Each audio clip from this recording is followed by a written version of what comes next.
of our Zoom room. Questions? Does anybody have any questions for Debbie that you'd like to have answered while we are all still on the screen? Just one silly question. One of the regulations kicked in when something was more than $50,000. Other than a donation, what can you buy for $50,000? So it's actually not the purchase price, it's the value. So a town in Massachusetts is not able to donate a lot of land, for instance, if the appraised value would be more than $50,000 without going through that process. So it's, the restriction is so that, you can't have favoritism within a town saying, oh, well, we're just going to give this to this particular developer and we're not going to go through due process. Thank you. Sure. I have a few questions. Sure. So does Habitat actually do the lottery, or does the town do the lottery? So there actually are specific lottery agents that are approved by DHCD. Okay. And we typically engage with one of the lottery agents to perform the lottery. Okay. So the town actually doesn't do the process? No, the town would likely, Okay. we would agree. Okay. Habitat and the town would agree on one of the lottery agents that is approved by DHCD. Okay. And if there's a piece of property that has a building on it and the building or the structure needs to be torn down before something can be put up there, is that up to the town to do first, or can that be rolled into the project scope for Habitat? It can be rolled in. We would also need to roll in the cost for that and discuss how to manage that process. But we have actually had both things, both situations, both where the town has removed a property and then we've worked with it, or that the property has been donated and then Habitat has worked to remove it. Okay. And is the largest, I guess, in terms of like square feet and the size of structures and homes that you put up, is the most that you would do would be a duplex in terms of the number of units? And then can you talk about the square footage? So we actually have built 4-unit developments, typically two units per building, but we have 2 different situations where we have 2 duplexes on a single lot. So it becomes a 4-unit condo. And then we've had, conversations, not with projects that have moved forward successfully, but we have worked through plans and discussions about, a 6 or 8 unit projects. And there are several other Habitat affiliates in Massachusetts who have done up to 15 unit. So, these things are all possible. It is absolutely a home ownership model. We don't do a rental model. So, we definitely need to put the things in place. If we're doing a multi-unit build, then we want to ensure that whatever condo management or whatever, management requirements are going to be there for the longevity of the project get put in place right up front, and that gets built into it. I'm sorry, there was a second part of your question that I don't know. Square footage. So per unit, there are minimums per unit, based on family size. On average, Habitat, typically builds our standard 3-bedroom single family home is about 1,200 square feet. Okay. And then, we can flex that model. And then, if we are looking at an existing structure, modify, based on the structure itself. And does Habitat go through the permitting process and with the town departments, or is that up to like the trust to do? So again, it depends on the situation. So, there are some situations where, the town may be managing the utility connection from the street in, or if there isn't utility in that area, managing that infrastructure piece. The basic build, the build permit and, the electrical and the plumbing permits, that's all part of Habitat's standard process. Okay. And Habitat manages those. Okay. And my last question is, do you help the family figure out the best financing? Yes, so we work with the families on there are two options that we have, and they really are dependent on the specific build. So where possible, we are working on a model with third-party mortgage products, which like the MHP1, with banks who are targeting lower income first-time home buyers. And then Habitat also, as part of our program, requires the families to participate in education sessions. There's, I think it's 150 hours of education that's required to go through, financial literacy and budgeting and, maintenance, so that so we partner with them that way as well. But we do assist them right through that mortgage, the pre-qualification process, and then through the closing. Great. Thank you so much. This was very helpful. You did a great job presenting and a lot of great information. So I appreciate you taking your time to meet with us. Agreed. Tom, did you have a question just before we got kicked off? Yeah, the question is more along to timing aspect. Say, let's just make up a hypothetical situation, just so we have an idea of, what's expected and how long this process. Say like we identify a piece of property, has an existing house, it needs a lot of renovations. And the committee decides, let's engage Habitat for Humanity, submit the RFP to them. At what point do we start? At what point does that process start? Because we don't really want to purchase a house if we can't work with an agency like Habitat. So how does that work?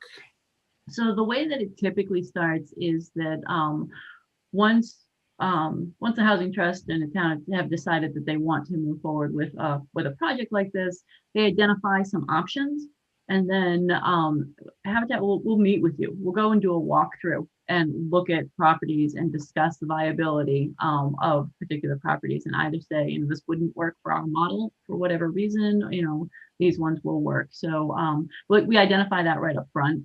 Okay, so that's good. So we would engage, if we think there's a property that we want to engage you, I guess the very first thing is to engage you, do the walkthrough feasibility, and then we'll see if it's viable to Right.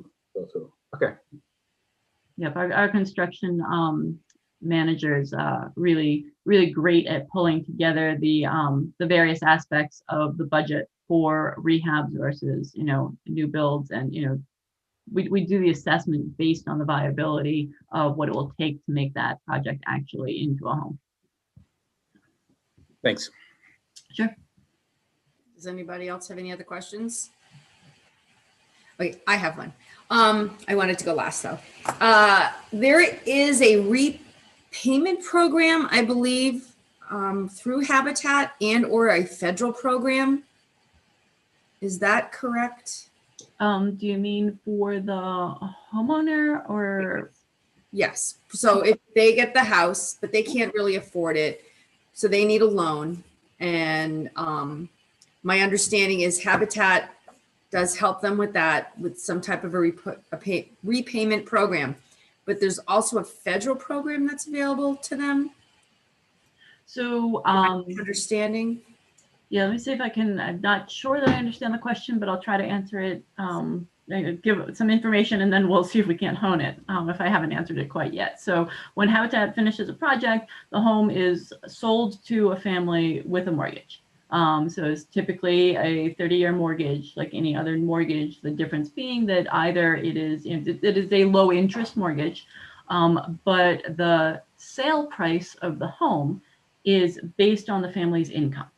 Okay. So we don't set the price and say all of our 3 family homes cost $250,000. We say, we look at the income of the family and then make it affordable by calculating out the sale price based on no more than 30% of their income, paying for the principal, taxes, and insurance. And if it's a multi-unit, also including condo fees into that. So, within that package, no more than 30% of the family's current income is being paid monthly for that mortgage loan.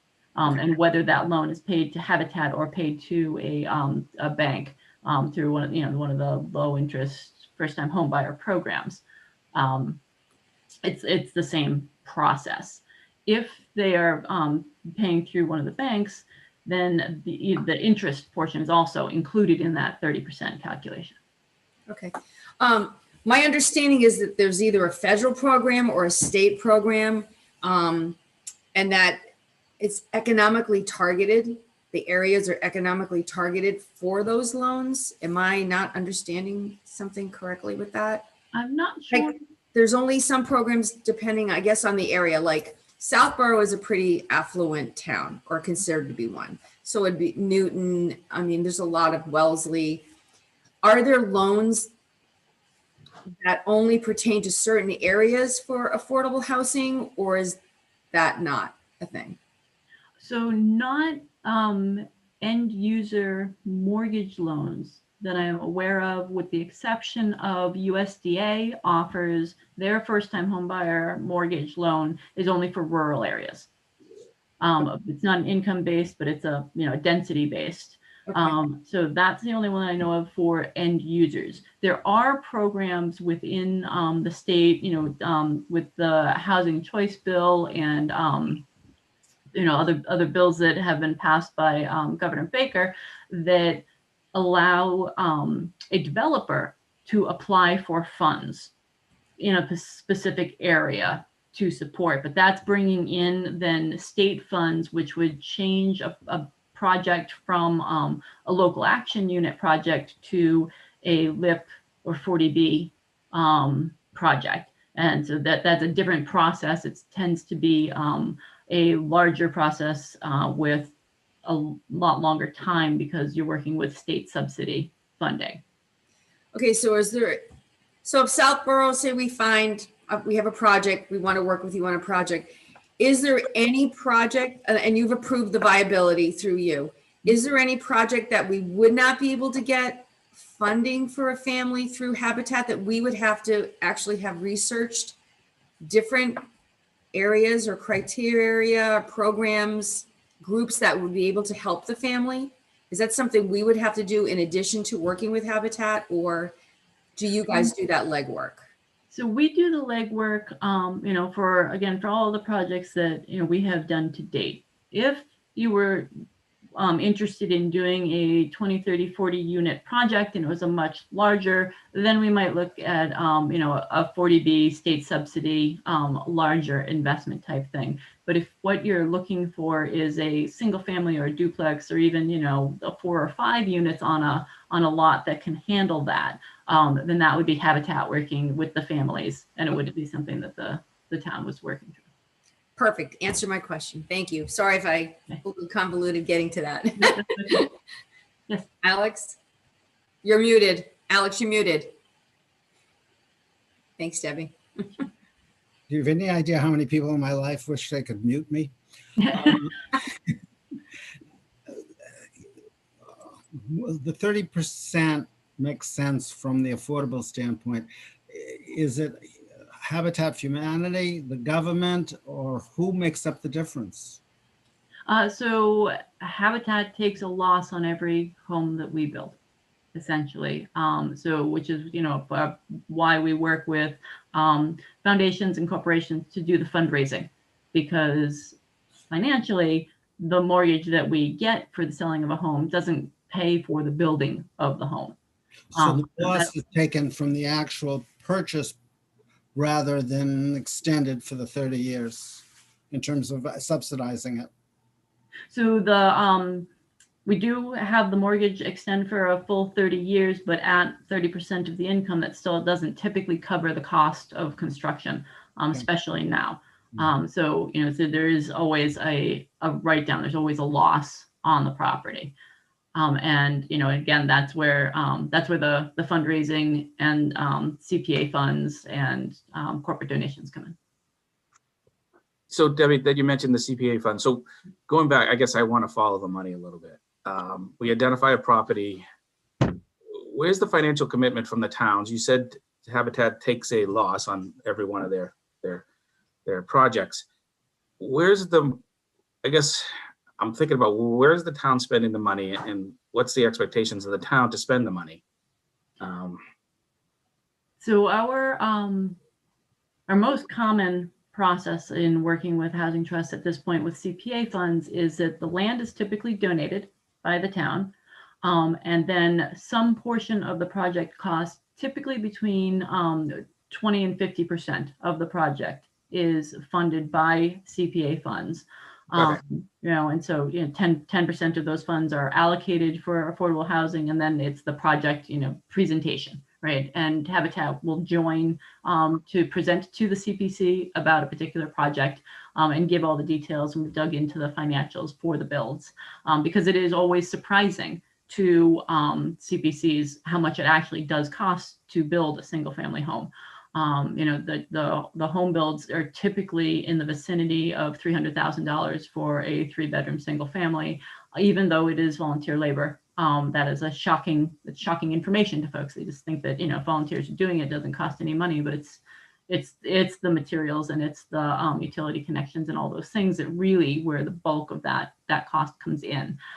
So we break it all down and show samples of actual builds recently completed. And with the CPA funds, the other piece of it is that it's on a reimbursement basis. So Habitat, doesn't simply expect a housing trust to write us a blank check, right? We submit an invoice for work done or materials purchased, and that is what gets reimbursed. So we do have regular meetings and regular sessions to make sure that is all as transparent and upfront as possible. That makes sense. So just so that I understand, so if a piece of property has a existing house, again, you come in, viability, the land is worth $100,000, on the assessor's map. That's what you're expecting the town to donate. There's still a structure on it, and that's where that matching funds of, if it costs $300,000 to do a 3-bedroom family, then the town would probably be responsible for half of that or a quarter of that. Yep. Okay. Yep. Got it. All right, I just have a follow-up on that. So in your example, Tom, we don't own that property yet. So We have to buy it. Yes. you would have to buy it. And then Debbie, is what you're saying, then we would have to pay 20% of the project costs on top of buying it? Yeah. 20 to Yeah, 50%. so you're buying it at market, Tom, Mhm. right? And then, so I think, as we kind of go through our strategic plan, which I know Sarah's going to talk about next, I think that's an interesting thing to think about, because if you look at what's coming on the market, you're looking at a minimum of 300. On top of the land On purchase. top of that, so then you're selling, and Debbie, if I read your slide correctly, you're buying it from us for $1, Yes. Yeah. right? So you're investing $300,000 and you're turning it around for $1, and then you have added cost on top. Plus 50% of a normal 3-family build out is 150. So that could be a 450 affordable housing cost to the town. Well, you said 20 to 50%. I'm just Yeah. going to the 50. Let's go worst case. Okay. Well, so I think a renovation That's though, so a renovation though, Debbie, would be a lower cost than a Not necessarily. usually. Okay. Yeah. Not necessarily. Right. Yeah. Okay. No. Very often the renovations are just as much, if not more. In my experience with real estate, that it's less expensive to start from the ground up than to restore a house. Yeah. But this Okay. is why many times the properties that are identified are town owned, taken by for tax taking, and they look for the Yeah. properties that are less expensive, because you're right, the market rate lots really become prohibitive. Shut the door. Yeah. Yeah. Okay. Thank you. Sure. Okay, does anybody have any other questions? Okay.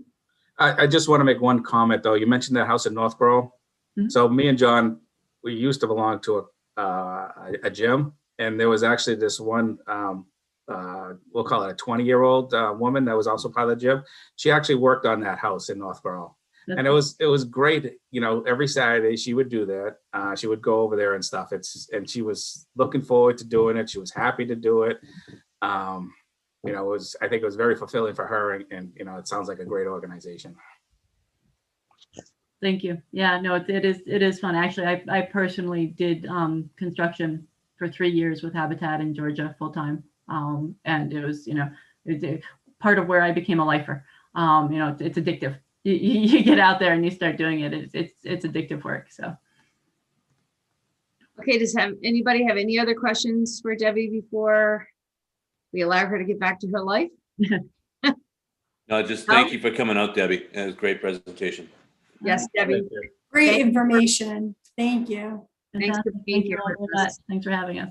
And sorry we booted you. Booted all of us.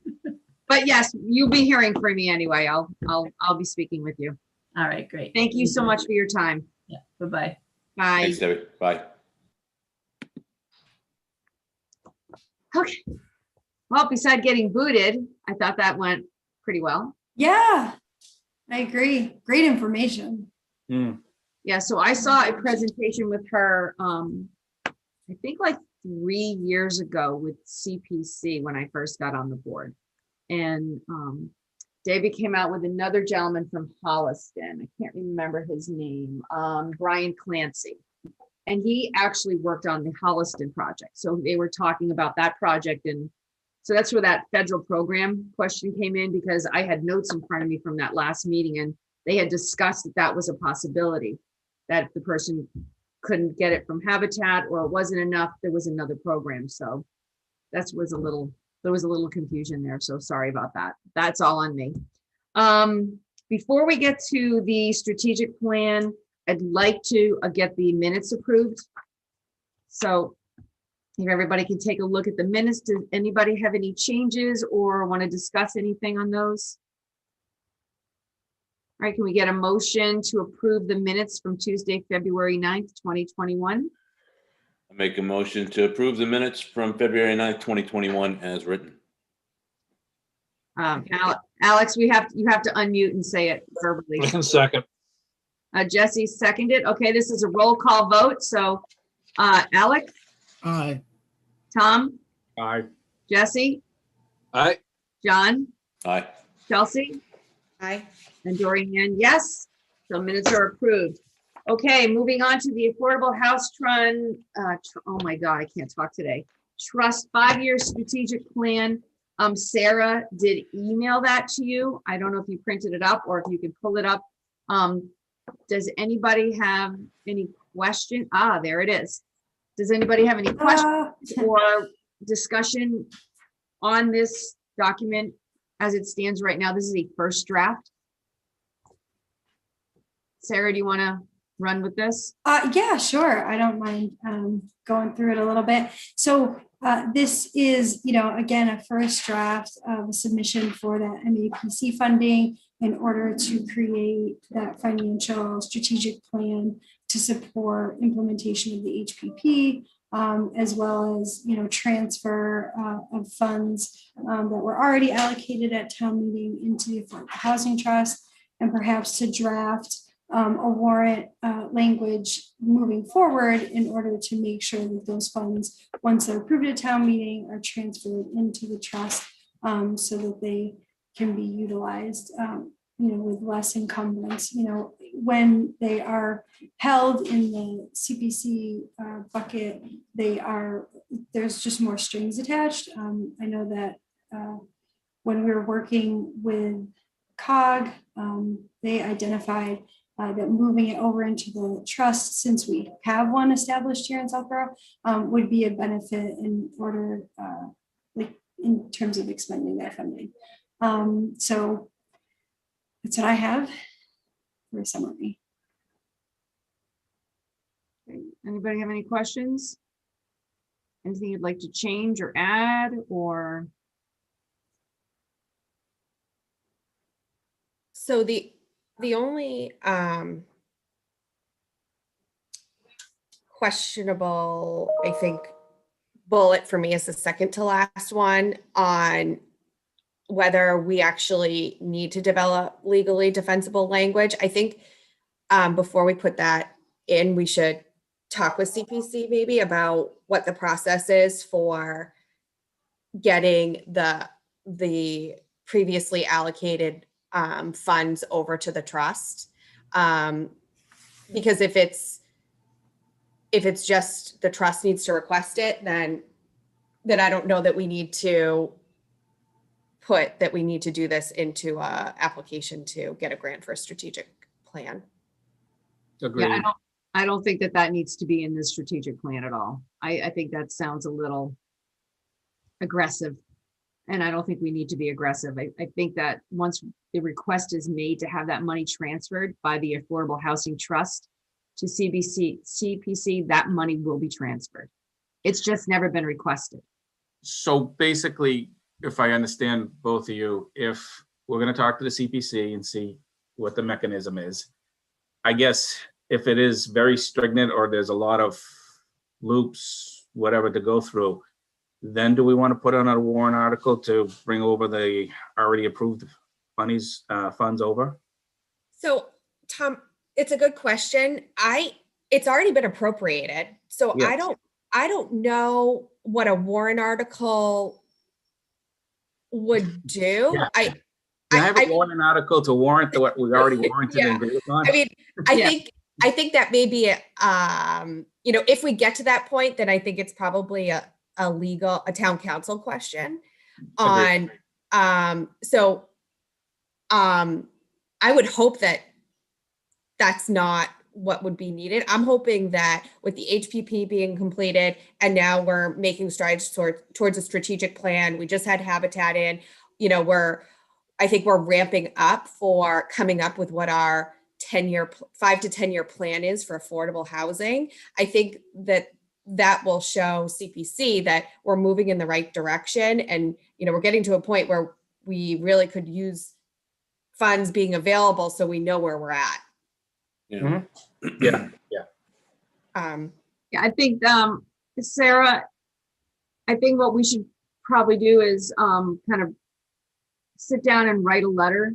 I can do it and then I'll send it to you. You can make corrections to the CPC, to Andrew Mills again, Sure. and tell him that I believe it actually has to come from the Affordable Housing Trust Fund, but I'm happy to send him a note saying, as the chair of SHOPC, we'd like to know how that money has to be transferred. Is it a request from us or Lisa Braccio, who's the chair of the Affordable Housing Trust Fund? How and what are the next steps to get that money transferred? Because it shouldn't be sitting in CPC and it's been there for a couple of years now and it shouldn't be there anymore. So why don't I jump on that and see if I can get that done today? Sure, I can help with that. All right, before I go buy my windows and my doors.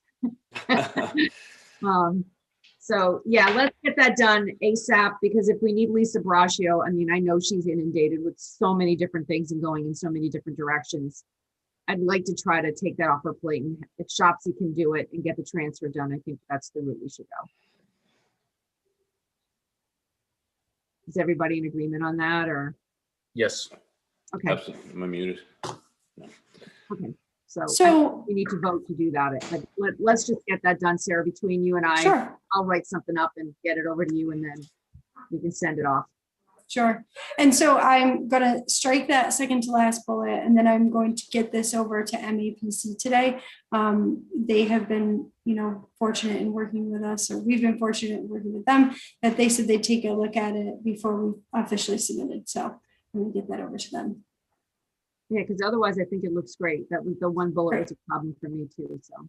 Sure, sorry, I didn't mean to be. No. It just sounds like really aggressive. We're I gonna don't- I apologize. No. I guess it's my Okay. writing style or something. You don't Can I need to just- go. You just need to threaten that I'm gonna go over and talk to them. I just have a question on the first bullet for the stakeholders. So obviously we want this to be a smaller scope than Yes. the HPP. Yep. My only question is when it comes to strategizing parcels that are owned by the town. Are there any other stakeholders? And the one that comes to mind is open space Okay. on, you know, if we're gonna, if the intent is to potentially use a town-owned parcel that is open right now, I do think it would be helpful if we had open space involved from the beginning, so that we can kind Smart. of get their Sure. buy-in. I don't know what Sure. anyone else thinks. I mean, I don't want to create like a bigger scope, Sarah, but Yeah. that was just one that struck me as maybe we should Yeah. include.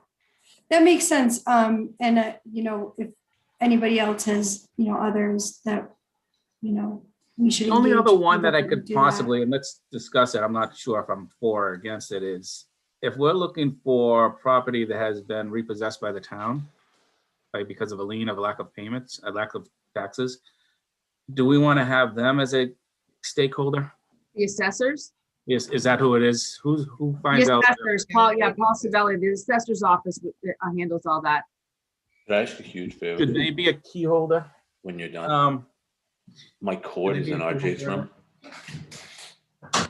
My battery's dying. So I think that we could include him. I know that he has provided capital committee, which Lisa spearheaded, a listing of all town-owned parcels. So we have that list already. I don't think it hurts to include the assessor here. I don't know, maybe Well, before you think it, my thought is we want to be notified, not notified, and I don't want to think this is a negative way that we want to steal people's houses. But if there's a house that's going to be foreclosed on by the town, we should get some advance notice on that so that we can at least discuss if we want to proceed. If it goes through foreclosure and then the current property owners abandon their house, I think we should get at least an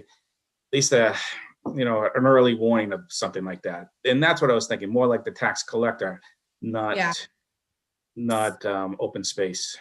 So, and there's a whole process that the town goes through in order to do a tax taking. And to at least since I've been on the board, we've been involved in that process.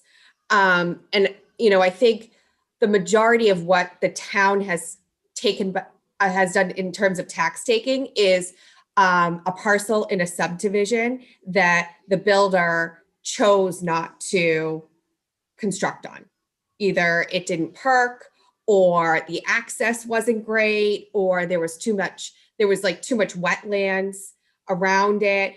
That's really the bulk of what has been taken by taxes. Now, I haven't been on the board long enough, Tom, to really have gone through I don't have a lot of experience with this, but I think it's definitely something that we could talk to Paul about maybe before we put this out, to see if that's something that he thinks would be valuable to have him involved in this assessment or plan. So I don't have the history on it either, but I mean, am I asking for something that happens once every decade and we don't really care then, or is it a little bit more frequent? I don't know. So if it's very seldom, very, very seldom, is it even worth wasting our breath So on? I think in general, the town tries to not be aggressive with foreclosures. But again, I think Paul could probably answer that Okay. better than me. So I think it's worth Sarah talking to him, Sarah, if that's. Yeah, I can send him an email and just kind of at least start to begin to engage him, and if it seems to make sense as it unfolds, for him to attend, one of these meetings, or some kind of collaborative thing, we'll work it out. I believe more often than not, too, a bank will pay off the tax lien before losing their mortgage, before they foreclose. Sure. So you got to go through that process first before it even goes to town. So I think it is a few and far between deal, Tom.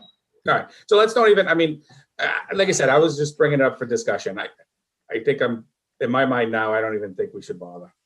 I do know on my street, there was a piece of property, like they had a double lot and they gave up a lot and then we built a house on it about 10 years ago, 8 years ago. Yeah, I think we can communicate with the assessor's office and not put him in this document to find out I have a listing of what the town-owned properties are.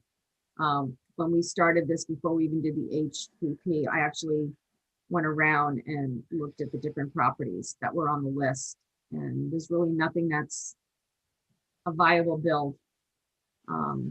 The other question I have is including open space in this. Open space, the land that they own or anything that's deeded open space cannot be built on. It's protected.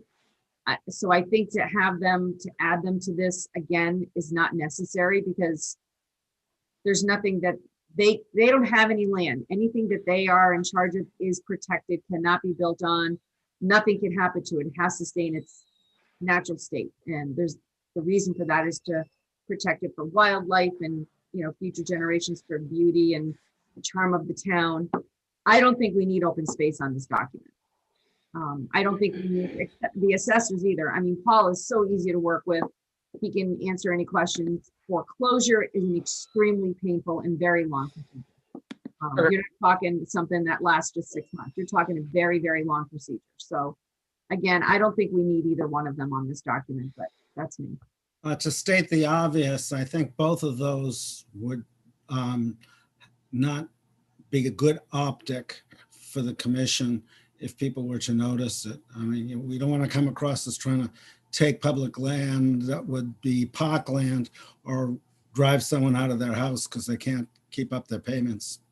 I totally agree with you. That's why It's sending a bad message. The optics are a problem, but we can keep it in the back of our heads to keep our eyes open.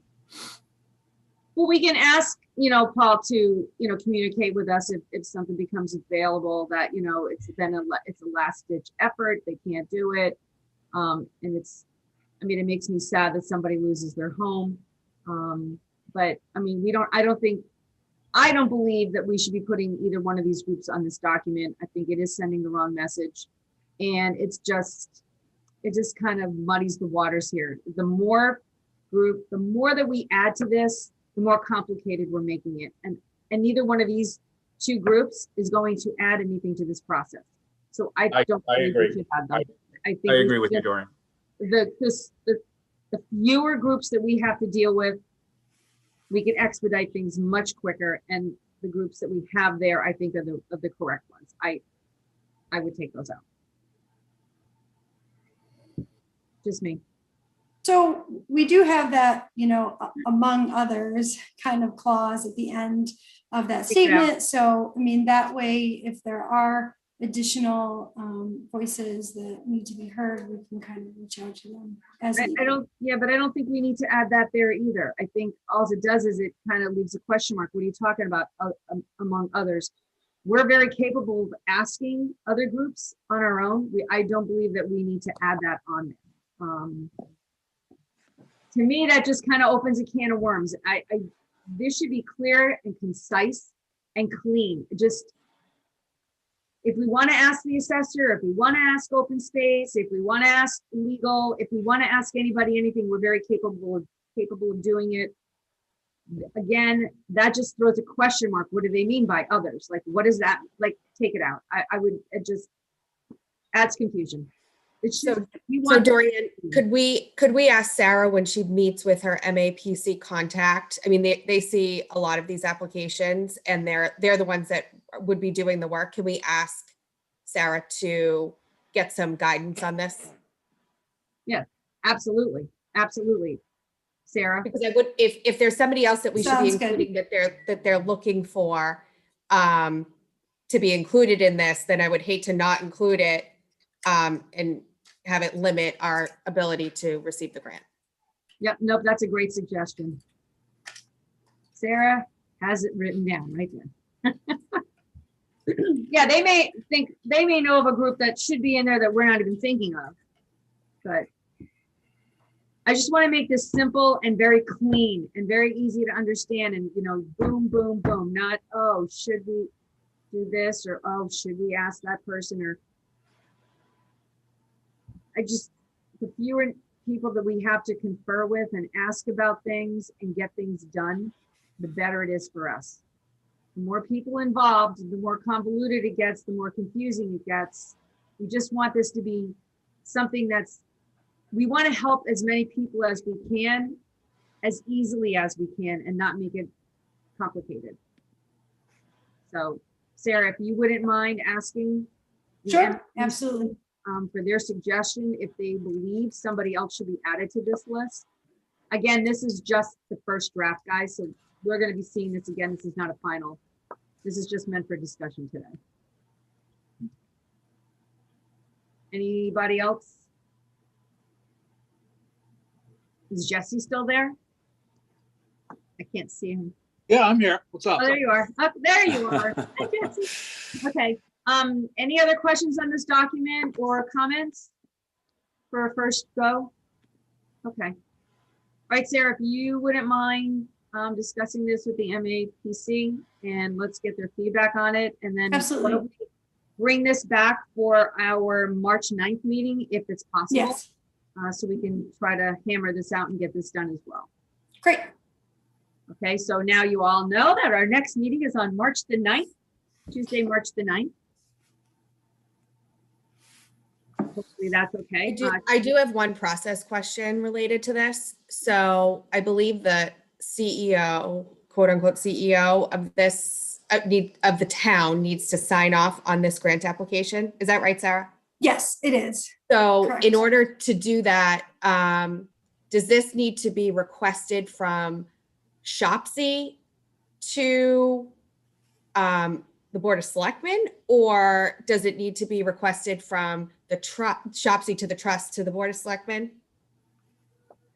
I mean, Sure, we give ourselves enough time. We're meeting on the 9th. I think this is due on the 19th. 19, yes.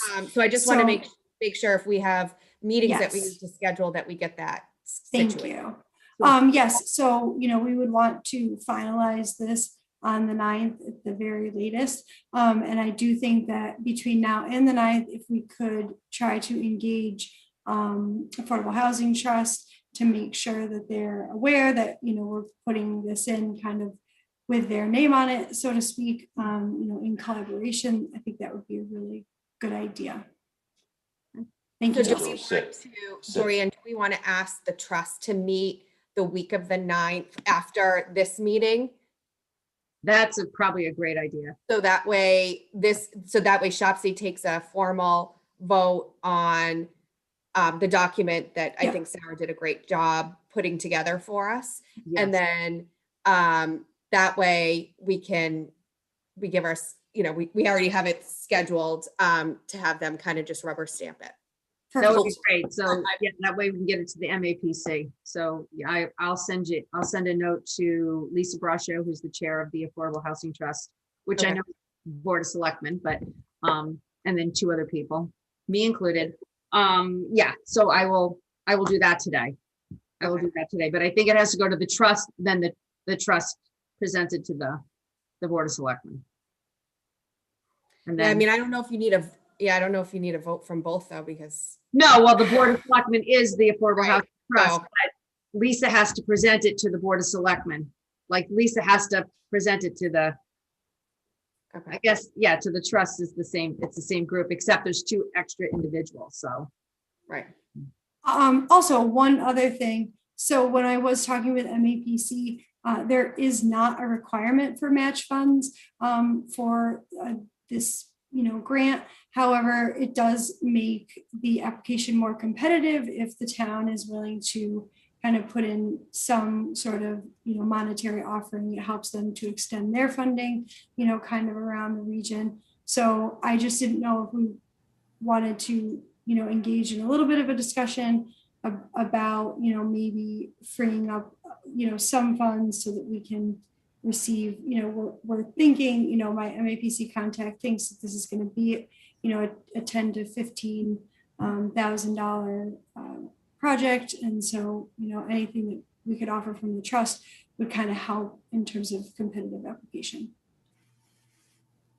So are you asking us, the trust, we wouldn't be paying for this? This would be getting paid for by the MAPC? So MAPC, if we get this grant, will they will incur the cost, or grant us, because they are going to be doing the work. They'll grant us the funding, and so in order, again, for them to continue their mission, anything that the towns can offer, for these kind of projects, it just helps them, helps them out, to help us. So I know that the reason why we went down this road is because we're not looking to expend, any kind of exorbitant amount of funding from the trust. But if, I just wanted to kind of re-engage that conversation. If there was, $1,000 or a couple $1,000, if people were comfortable putting that into the submittal. What's the norm? I mean, if it's a $10,000 project, what's the norm that they? I think it's sort of it, or $2,500. I mean, what is the norm? What are so again, because there isn't an expectation of match funding, it sort of varies by project, and so I would just, again, wanted to engage the discussion about what people were comfortable with in terms of receiving this type of technical assistance, if any, because there's no obligation. No, I just a show of good faith. I think we should definitely do something. But I don't know, $2,500. I would have said 5,000, but that's 50% of it. So, 2,000. I guess going back to your percentage, is it a $10,000 project? I'm fine with 25%, 25%. If it's I don't know how much it's going to cost. It's the thing. Well, earlier conversations we've had with other people, they were saying, even COG said it was like $10,000. Okay. So the idea, we were thinking, yeah, it could be 15, but COG said that it was probably going to run around 10,000. Yes. Or less. So if we do, $2,500, I think that's a fair donation. I'm good with that. Unless I'm completely off my mark. Does anybody have another suggestion? Sounds good to me. 2,500?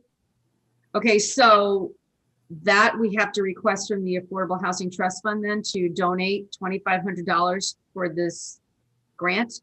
Yes. So let me ask you this. If in the application we say 2,500, does it help us if it's a larger donation, or does that really not make? I don't know. I'd have to ask, you know what I mean? I think, So the grant matches that I've seen recently, I would say are around 20%. Okay. So and this is, and not in the kind of the services, but more in like gear realm for fire. So I mean, I don't know if they're apples to apples, but I mean, I think it goes to you're committed to this process versus doing the, if you're not willing to contribute anything, then it probably degrades your rating. I don't know that, going from 20 or 25% to 50%. I mean, it may give you a better chance of getting it, but is it necessary? That would be So we don't get the grant, we don't give the donation. Correct. Okay, so correct. So we're gonna. So we need a motion to ask the Affordable Housing Trust Fund to make a donation of $2,500 to the MAPC to help pay for a possible grant of $10,000 to $15,000 from them for us to get our strategic plan, 5-year plan done. I'm not sure that's the right wording, but I would probably call it an optional grant match, or Because it's not required, right? No, I don't know if that's the right word though. I know, I'm It is not sure of the a wording. grant match of $2,500. Yeah. It's not a match, I guess. It's a grant. Donation. Commitment. If it gets approved, commitment. the town would request $2,500 from the Affordable Trust Fund. I don't know, it's illegal. Something like that. I think we all have the gist, we just don't have the wording. Okay. Okay, so Shopsy is requesting from the Affordable Housing Trust Fund a donation of $2,500. Can you call it a contribution? Contribution. I like A that word. contribution, I just don't like donation. right? Contribution to the optional grant match from the MAPC for our 5-year strategic plan. And then If awarded. if if awarded. awarded of $10,000 to $15,000. Does that make Yes. sound like, don't ask me to repeat that wording. It's recorded. You should be able to get it from there. Okay, do we have, Okay. that was the motion. Do we have a second? No second? Second. Okay, Chelsea seconded. Okay, this is a roll call vote. Alex, Aye. Tom, Aye. Chelsea, Dane. Jesse, Aye. John, you're muted. You're muted, John. John, you're muted. It won't let me unmute is what I think it worked that time. I Hi, need a new Dorian, computer. So aye. Tom will be Okay. talking to you later about that computer. No. Sarah, did you get the motion? Yes, I think Okay. for the most part, I did, and me and Kate will work it Kate will out. tell Get me. it for the record. We'll get it down. Okay, all right, so we have our next meeting on March the 9th. Should we set the April meeting? Because they like to have us do it a couple of Sure. months out. So let's see, so March 9th. So if we go to April. Is this a better day for you guys on Thursday? Is this no, this is not a good day. All right, Chelsea, you have the For kid. me. What's best for you? Tuesdays are great. Or Fridays. Okay, so does that work with everybody else, Tuesdays or Fridays, and we can meet on the 6th? Fridays, I usually have a standing morning meeting, When? Friday? most Fridays. So, Okay, so how I mean, I can about work around it though. April 6th or April 13th? You know what? I'll work around whatever works for Chelsea. Those No, are no, but Tuesdays. It's Let's a do- Tuesday. It's a Tuesday, April 6th or 13th. Either or, perfect. The Yep. 13th is better for me. Okay, let's do April, all right, April 13th then.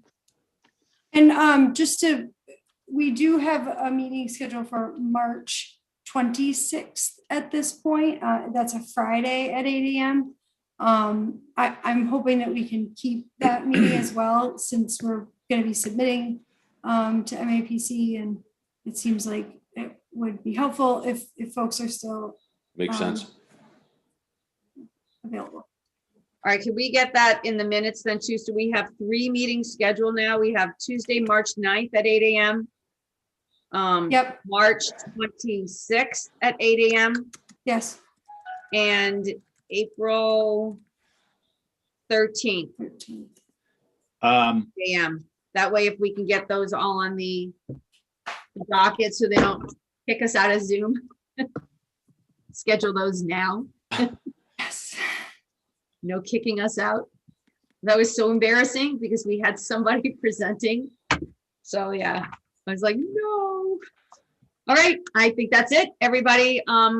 So I'm adjourning the meeting. Thank you all for being here today. I appreciate it. I hope you have a great rest of the week and a wonderful weekend. Do we need to do a Do you need a roll call? motion? Yeah. Oh, yeah, okay, motion to adjourn. Second? Second.